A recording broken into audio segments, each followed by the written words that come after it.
Hey guys, it's Jess from Just Chalking Around with Jess. So today we're using the 10-inch round chalkboard from Couture.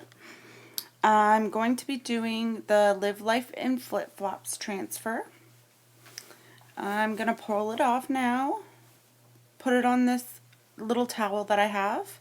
I don't have a fuzzing cloth as of yet because Couture was sold out when I placed my order.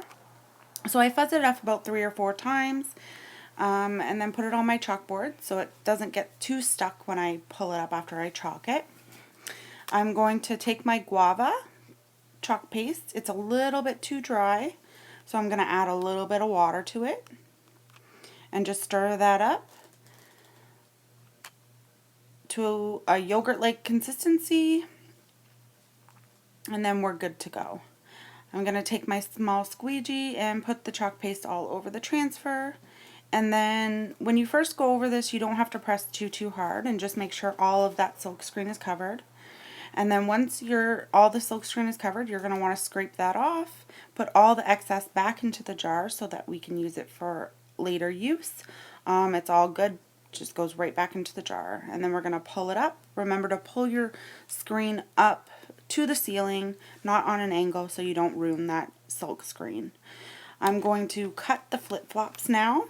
That we got in the transfer. I always make sure that I write on the back of the transfer so you know what side the transfer goes back onto.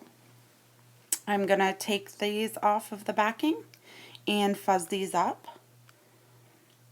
And the flip-flops, you can kind of do them whatever way that you want. There is 4 different layers, so there's the regular flip-flop and then you can put some designs on top. I opened up my pink peony, I believe it's called, chalk paste, and that's the color that I'm going to choose to do the flip-flops in. So I do the same thing, just put the chalk paste over the transfer, put it on kind of thick, and then scrape it off at the end, put the excess back in the jar, pull it up to the ceiling, and voila! Look at those flip-flops, they're so cute.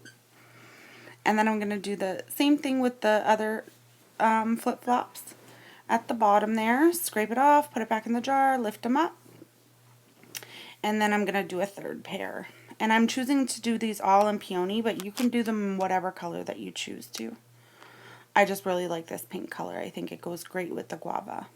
I'm going to do a couple little designs on the top of my flip-flops. You do have to let your your chalk dry before you can put the next layer on. So a lot of people, what they do is they'll have a heat set gun, or they'll use a hair dryer, and if you just put that over that for a couple minutes, it should be good to go. I did try to see if the flip-flop was dry, and it wasn't, so I made a little boo-boo there. So what I'm going to do is just go back over it with my first transfer that I used for the flip-flops, and then just fix the little mistake that I made with my finger because it wasn't dry as yet. So you're just going to kind of line it up, put the pink chalk paste over the error, and boom, it's fixed. And then the same thing with the other pair, because then I happened to touch the other pair while I was fixing the first pair, so I'm going to do that again. You just quickly do it and it's perfectly fine. So I believe now the bottom layer is dry, and I'm going to go over that with white and do the bottom base white.